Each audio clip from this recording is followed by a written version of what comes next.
आजकल भारत के समसामयिक खबरों में आज हम लोग जिला मुख्यालय पर है और यहाँ जो है कांग्रेस पार्टी द्वारा लगातार जो जन आंदोलन किया जा रहा है, उस आंदोलन के कड़ी में भारत जोड़ो अभियान चलाया जा रहा है। और आज अगस्त क्रांति के अवसर पर यहाँ जिले के जो सैकड़ों कांग्रेसी हैं आज यहाँ इकट्ठा हुआ है और इससे हम आज जानेंगे कि जो भारत जोड़ो अभियान है, इस अभियान की कड़ी में आगे कौन कौन सी कार्यक्रम है और आगे क्या कांग्रेस की रणनीति है। आज अगस्त क्रांति के अवसर पर कांग्रेस पार्टी जन आंदोलन कर रही है, लगातार कई दिनों से कांग्रेस तत्पर है। इसके पीछे कांग्रेस का प्रायोजन क्या है? 9 अगस्त क्रांति के दिन से पूरे भारत भर के प्रत्येक जिले में कांग्रेस पार्टी ने भारत जोड़ो पद यात्रा का कार्यक्रम शुरू किया है। इसका उद्देश्य इसलिए यह है कि हम इस देश की जनता को बता सकें कि देश के आज़ादी की लड़ाई में कांग्रेस का क्या योगदान था, कांग्रेस के नेताओं ने किस प्रकार इस देश को आज़ाद कराया और आज़ादी के बाद इस देश में सुई तक नहीं बनती थी, उस देश को किस प्रकार पंचवर्षीय योजनाओं के माध्यम से कांग्रेस पार्टी ने विश्व का छठा विकासशील देश बनाया और हम चंद्रयान और मंगल ग्रह तक पहुँचे। और आज पिछले 8 वर्षों से जो नरेंद्र मोदी की सरकार इस देश में चल रही है, वह इस देश की जनता के साथ कितना बड़ा धोखा कर रही है, सार्वजनिक उपक्रमों को बेच रही है। जिन संपत्तियों को कांग्रेस पार्टी ने इस देश में पैदा किया, उन संपत्तियों को अपने मित्रों के हाथों औने पौने दाम में यह बेच रही है और साथ ही इस देश के ऊपर इतना विदेशी कर्ज बढ़ा रही है और धार्मिक उन्माद के द्वारा हमारे देश की एकता और अखंडता को तोड़ने का प्रयास कर रही है। इसके दुष्परिणामों से हम जनता को बताना चाहते हैं, साथ ही हम यह बताना चाहते हैं कि हमारे देश में नौजवानों को रोजगार नहीं मिल रहा है, भ्रष्टाचार चरम सीमा पर है, महंगाई से जनमानस तबाह है और ऊपर से दूध और कफन तक पर इस सरकार ने GST लगा दिया। इस बात को हम जनता के बीच जाकर बताएंगे और कांग्रेस पार्टी के शासन और आज के शासन का तुलनात्मक विवेचन जनता के बीच समझा करके जनता की समस्याओं को जानकर हम कांग्रेस पार्टी को पुनः सत्ता में बैठाने का प्रयास करेंगे और जनता से सहयोग मांगेंगे। इससे यह नाकामिल सरकार जो देश के साथ गद्दारी कर रही है, सत्ताच्युत हो और कांग्रेस पार्टी की सर्वधर्म समभाव की सनातनी सरकार जिसने दबे कुचले लोगों के मदद के लिए, नारी सशक्तिकरण के लिए और नौजवानों के रोजगार के लिए, किसानों के हित के लिए यह सरकार काम करेगी। इसी बात का आश्वासन देने और उनकी समस्याओं को जानने के लिए हम गांव-गांव, गली-गली में घूम रहे हैं और अपना प्रचार कर रहे हैं। विपक्ष नीतीश कुमार को प्रधानमंत्री के चेहरे के तौर पर पेश कर रही है, इससे आप कितना इत्तेफाक रखते हैं? देखिए, इसमें हर भारत के हर नागरिक को यह अधिकार है कि वह प्रधानमंत्री बनने का, राष्ट्रपति बनने का सपना देखे। यह चुनाव जब लोकसभा का चुनाव होगा, उसके बाद सभी नेताओं में इतनी बुद्धि है कि वे अपना नेता चुन लेंगे। अगर नीतीश कुमार को हम मुख्यमंत्री मान सकते हैं परिस्थिति के कारण, और अगर ऐसी ही परिस्थिति बन गई तो कांग्रेस पार्टी तो त्याग और बलिदान की पार्टी है। हम भारतीय जनता पार्टी को हटाने के लिए किसी चीज़ का भी त्याग करने को तैयार है। अशोक जी, आप बताइए, आज जो प्रोग्राम चल रहा है भारत जोड़ो पदयात्रा, इस पदयात्रा के माध्यम से कांग्रेस क्या संदेश देना चाहती है? हम लोग प्रत्येक गांव में घर घर जा कर के ये बता रहे हैं कि ये निरंकुश सरकार जो है, दगाशाही सरकार है, उसको बदलनी है। ये बेरोजगारी, महंगाई और भ्रष्टाचार, का माहौल जो पैदा किया हुआ है, वो अगर इसी तरह चलते रहे तो भारत का हर श्रीलंका का होगा। और सभी लोग सड़क पर उतर करके मोदी जी का जो घर है ना, उसमें जा करके जो टिप करते हैं मोबाइल पर और इस पर, वहीं जा करके सब आके इसमें नहाएंगे। और ये स्थिति बहुत खराब है और मैंने न संविधान की रक्षा हो रही है, न देश में सांप्रदायिकता की रक्षा हो रही है और न गरीबों की रक्षा हो रही है। केवल मोदी जी का एक काम है कि भारत की जनता को लूट करके अपने पूंजीपति मित्रों को कैसे बढ़ावा दे और ये करे।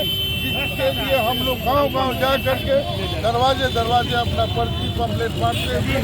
कब तो कह रहे हैं कि सरकार को किसी हालत में बदल देनी है।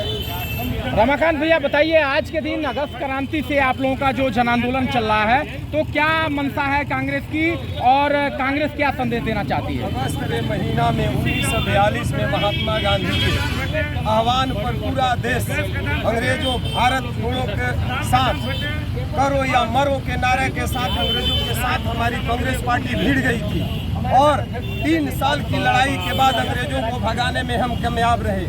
आज हम उसी मार्ग को पकड़कर भारत जोड़ो कार्यक्रम इसी अगस्त क्रांति से शुरू किए हुए हैं और हमारी यह विश्वास है कि यह जो सांप्रदायिक पार्टी सत्ता में जो बैठी हुई है, जो भारतीय संविधान को पैर तले कुचलने का काम कर रही है, देश में महंगाई बढ़ा रही है, बेरोजगारी की संख्या बढ़ा रही है, लोगों को तबाह कर रही है और हिंदू मुस्लिम का रंग देकर भारत जैसे सभी धर्मों को सम्मान वाले देश को दुनिया में बदनाम कर रही है, ऐसी सरकार को हम लोग उखाड़ फेंकेंगे। इसी आह्वान के साथ हम लोग यह आंदोलन छेड़े हुए। देश की जनता डॉक्टर साहब बताइए, डॉक्टर साहब आज जो अगस्त क्रांति के दिन से लगातार कांग्रेस जन आंदोलन कर रही है, सड़कों पर है, क्या संदेश देना चाहते हैं देश और प्रदेश के लोगों को?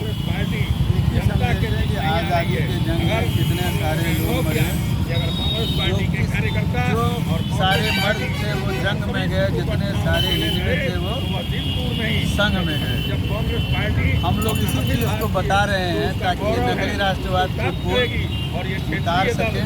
ये कौन लोग थे जिन लोगों ने 1942 के भारत छोड़ो आंदोलन का विरोध किया? ये कौन लोग थे? जब करो या मरो महात्मा गांधी ने कॉल किया, इन लोगों ने फिर लिख के दिया, हुजूर हम लोग इस आंदोलन में नहीं हैं, हम आपके साथ हैं, हम तो चाहते ही नहीं है कि आप देश छोड़ के जाइए। आज उन्हीं की पैदावार, उन्हीं की विचारधारा की पार्टी सत्ता में है और ये कांग्रेस की वैचारिक जीत है कि हर घर तिरंगा वो लहरा रहे हैं। और आज सुबह सुबह तो खबर टीवी पर भी चलने लगी कि आरएसएस ने अपना डीपी बदल लिया। अब आप खुद सोचिए कि आरएसएस की डीपी बदलने की खबर जब राष्ट्रीय चैनल पर आरएसएस की डीपी बदलने की खबर आ जाती है तो इसका कितना महत्व है। यानी कि जो कांग्रेस का स्टैंड था कि आरएसएस हमेशा इस देश के साथ धोखाबाजी किया है, गद्दारी किया है, उस स्टैंड को आज की टीवी की खबर ने पुष्ट कर दिया। नौजवानों को अब समझना चाहिए कि इतिहास में जो व्यक्ति, जो संघ देश के खिलाफ काम कर रहा था, आज भी वो उसी प्रकार से देश के खिलाफ पूंजीपतियों के पक्ष में, सब अपने उद्योगपतियों के पक्ष में वो काम कर रहा है। परिचय दे दीजिए। डॉक्टर एहतशाम अहमद। हाँ कमलेश भैया बताइए, जो कांग्रेस लगातार जो सड़कों पर है, लगातार अगस्त क्रांति के दिन से आप लोगों का जन आंदोलन चल रहा है, क्या कांग्रेस बताना चाहती है बिहार और देश के लोगों को? कांग्रेस मैसेज देना चाहती है कि 42 का जो आंदोलन हुआ ब्रिटिशर्स के खिलाफ था और हमने 47 में ब्रिटिशर्स को उखाड़ फेंका और अभी जो आंदोलन चल रहा है 9 अगस्त से ही चल रहा है, वो केंद्र सरकार के खिलाफ है और 2024 में हम उनको उखाड़ फेंकेंगे। नीतीश जी जो गठबंधन बनाया है, महागठबंधन बनाया है, महागठबंधन द्वारा घोषित प्रधानमंत्री के प्रत्याशी के तौर पर अपने आप को प्रस्तुत कर रहे हैं, इससे आप कितना इत्तेफाक रख रहे हैं? कहीं हमने मीडिया में नहीं सुना या उनके जुबान से नहीं सुना कि अपने को प्रधानमंत्री के प्रत्याशी प्रस्तुत कर रहे हैं। मीडिया कयास लगा रही है, ऐसा हो सकता है, हो भी सकता है।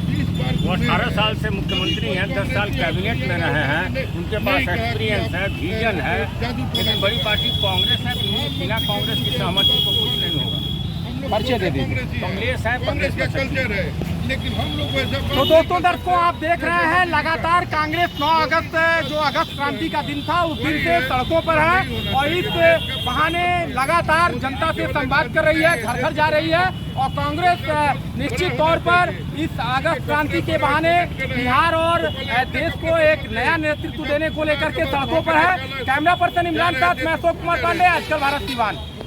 हाँ इब्राहिम भैया बोलिए, क्या कहेंगे आप? लगातार कांग्रेस सड़कों पर दिखाई दे रही है बहुत दिनों के बाद, क्या संदेश देना चाहते हैं आप लोग? संदेश ये है कि कांग्रेस पार्टी ने जिस तरीके से इस मुल्क की आज़ादी के लिए, इस मुल्क की स्वतंत्रता के लिए जो कोशिशें की और फिर कांग्रेस की मेहनत और कोशिश और जद्दोजहद से देश आज़ाद हुआ। देश आज़ाद होने के बाद हमारी स्थिति क्या थी वो सबके सामने जग जाहिर है। यहाँ कुछ भी नहीं था, यहाँ तक एक सुई तक बनाने का कोई कारखाना नहीं था। तो कांग्रेस ने मेहनत करके जद्दोजहद करके आज़ादी दिलाई मुल्क को, और फिर उसके बाद इस मुल्क को यहाँ तक पहुँचाया, मिसाइल और एटम बम तक पहुँचाया मुल्क को, और मुल्क को मजबूत किया। यानी जो कुछ भी इस वक्त हरियाली नज़र आ रही है मुल्क के अंदर, वो कांग्रेस का ही देन है। इन्हीं चीज़ों को बताने के लिए जनता के सामने, चूँकि एक बहुत दिन गुजर गया है, बहुत सारे नई नस्लें आई हैं जिनको ये पता नहीं है, जिनको ये बताने की कोशिश हो रही है कि देश 2014 में आज़ाद है। तो हम लोग ये बताना चाहते हैं कि ये जो देश 2014 में नहीं बल्कि 150 साल जद्दोजहद और लड़ाई और बलिदानों का ये देश है, जो बलिदान देने के बाद आज़ाद हुआ। आज उसको एक देश 14 अगस्त को कहा जा रहा है कि आज़ाद हुआ 2014 में। इन्हीं चीज़ों से पर्दा हटाने के लिए और आवाम को बताने के लिए, जनता को बताने के लिए, ताकि जनता जाने कि ये मुल्क कितनी कुर्बानियों के साथ और कितनी बलिदानों के साथ आज़ाद हुआ है। और उसके साथ ही जितना स्वतंत्रता सेनानी हैं, जो मुजाहिद आज़ादी हैं, उनको हम सब श्रद्धांजलि भी, उनको खराज अक़ीदत भी पेश कर रहे हैं।